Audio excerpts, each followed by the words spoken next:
Hi, everybody. Thank you for coming. Welcome to OMTA's workshop on what an audition for an OMTA musical looks like. I'm Ethan. I use he, him, his in class of 2023, and I'm an OMTA chair. Here's Kat. I'm Kat. I use she, they.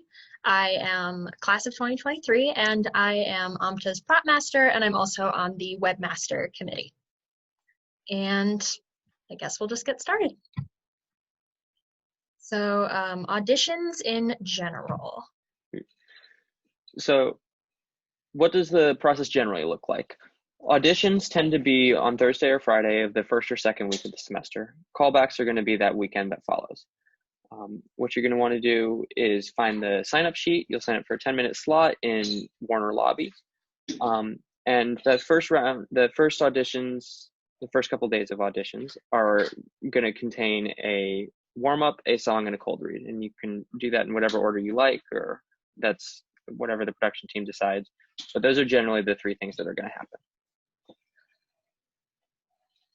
So some general advice for auditioning as a whole, it's important to remember that you are actually always auditioning. And part of that is respecting people's time, trying to get everything done as quickly as possible while also making sure you do everything thoroughly. Because always auditioning means your director's always paying attention to what you're doing and is always taking that into consideration when it comes to things like casting. Super important that you know your schedule for the semester and keep evenings as open as possible because that's when rehearsals are going to be.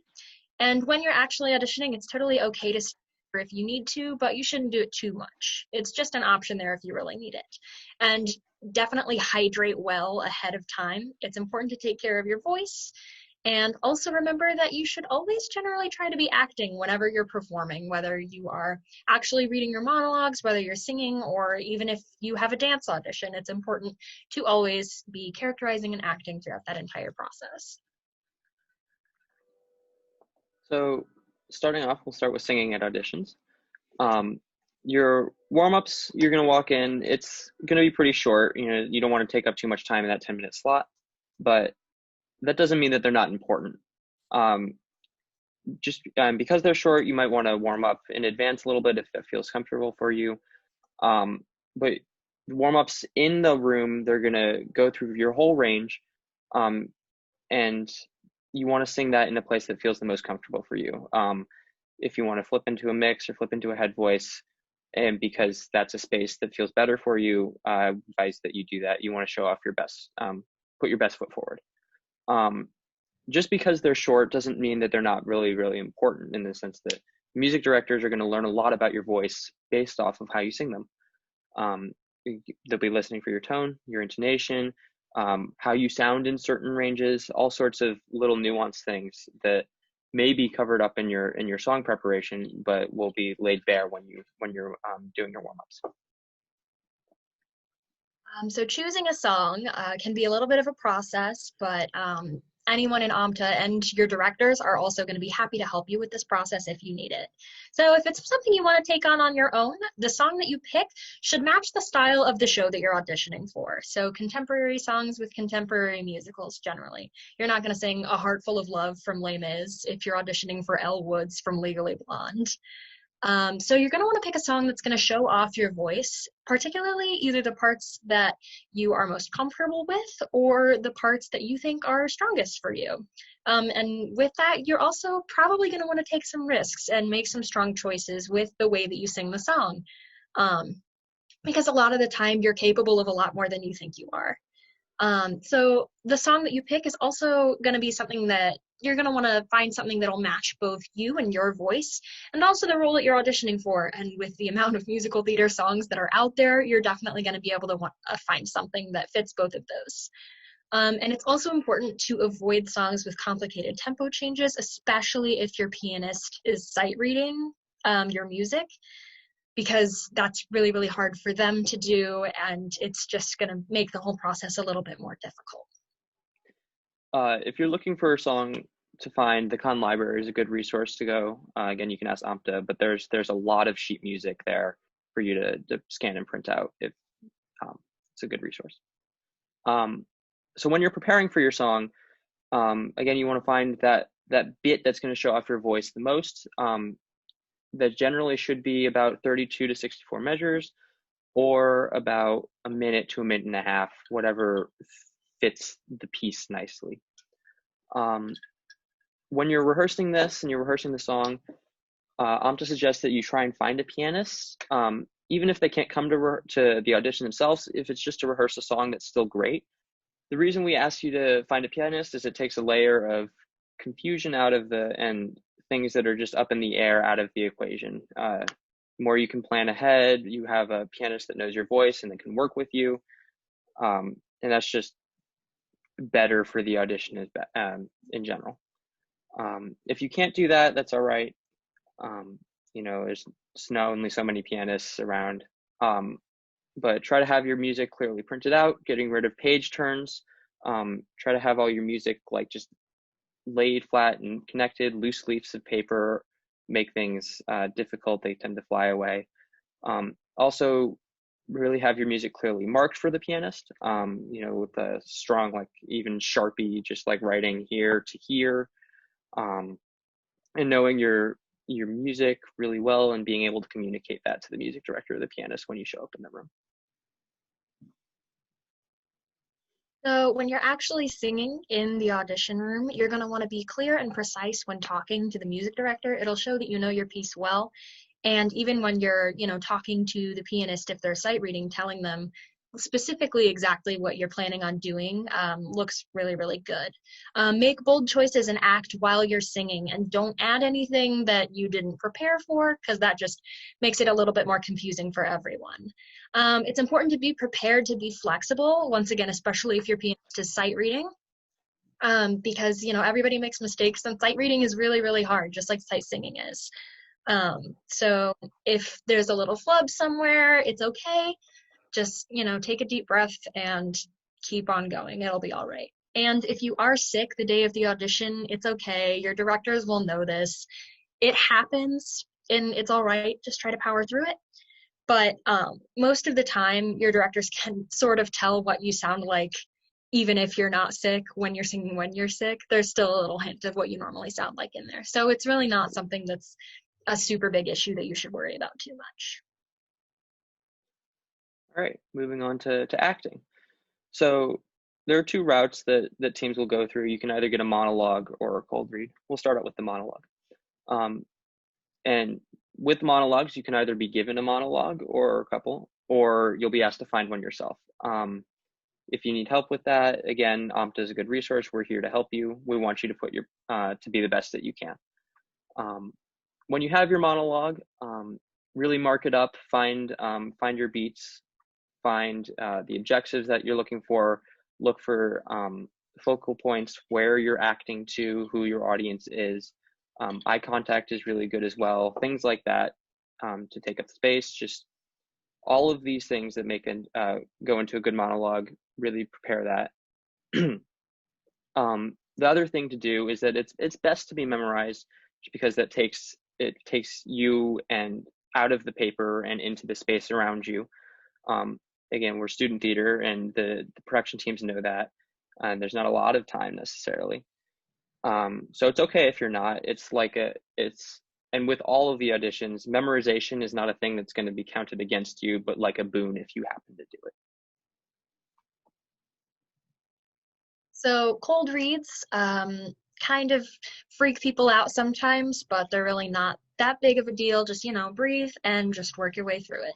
You're going to want to take 30 seconds to a minute once you receive the paper with the script on it, just to read it over, familiarize yourself with it pretty quick.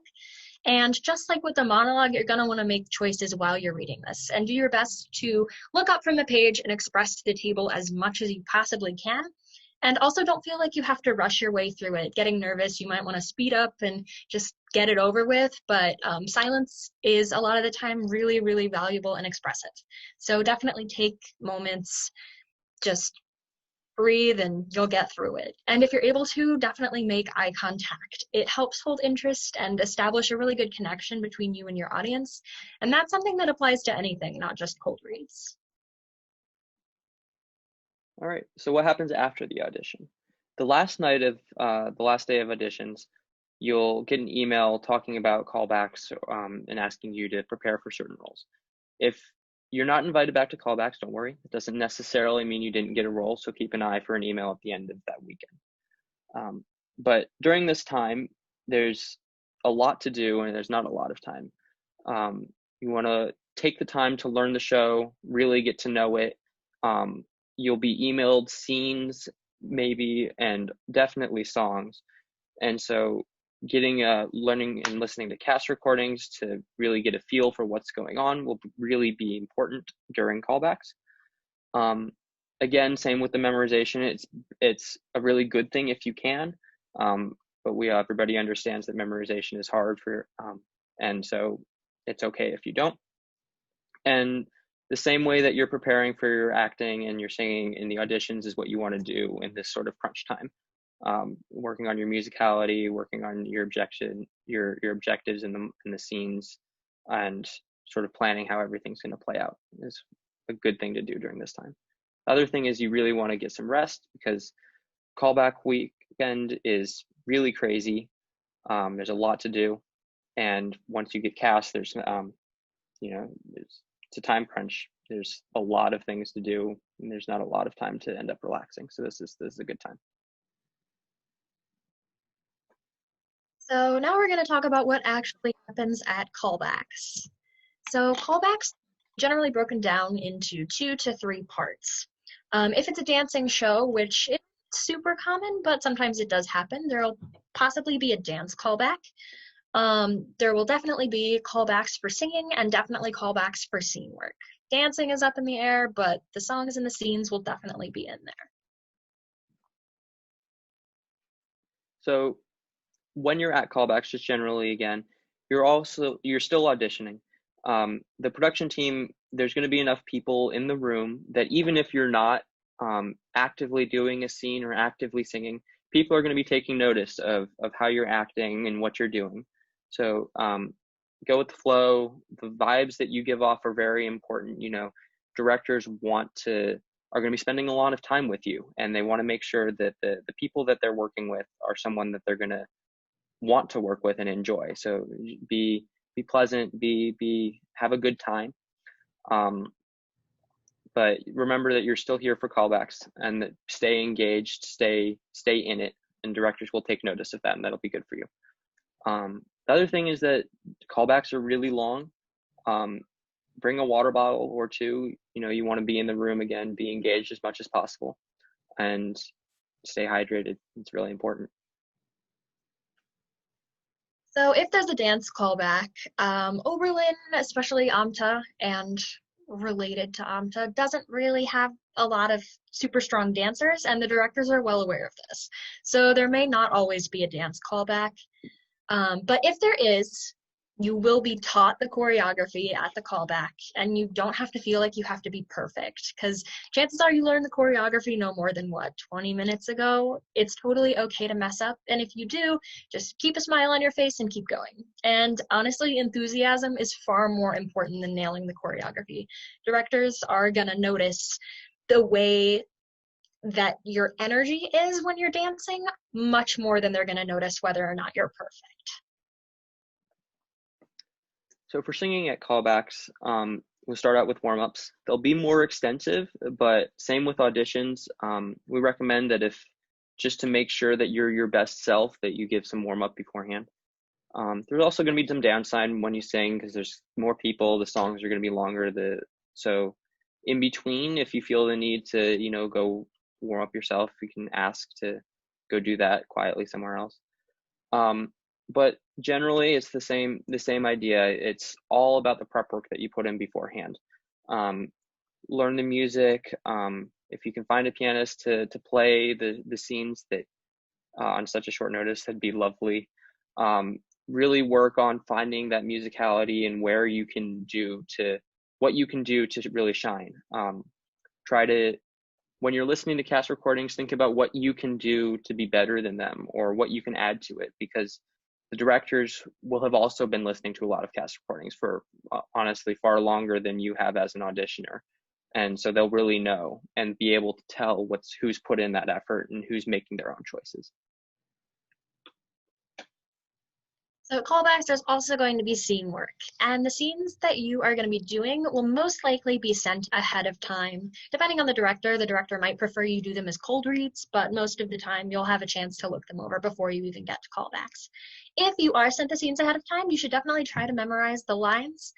But while you're working through it by yourself, don't get too set in how you're doing it when you're preparing. You definitely need to be adaptable and ready to make changes on the fly. You're going to have to take direction as the directors are working with you. Your scene partners, you're going to want to bounce off of them the energy that they're putting out, and you're definitely going to want to use the space. So that's another one where you're going to want to be out of the paper and able to move your body. And if it is a cold read, definitely pay attention to the text of the script. There's a lot of times little details that you might skim right on over, so it's important to really, really look and make sure you're getting everything out of it.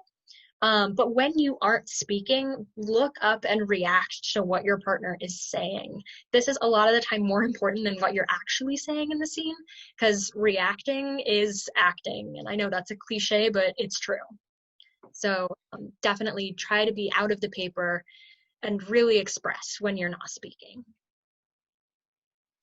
So after callbacks, you'll get an email late the last night of callbacks, like 11 p.m. The directors or production team are working to figure out where all these pieces are going. That takes some time. But try to respond with a role acceptance as soon as possible, because a read through is going to happen in the next couple of days. The show's really going to get on that road.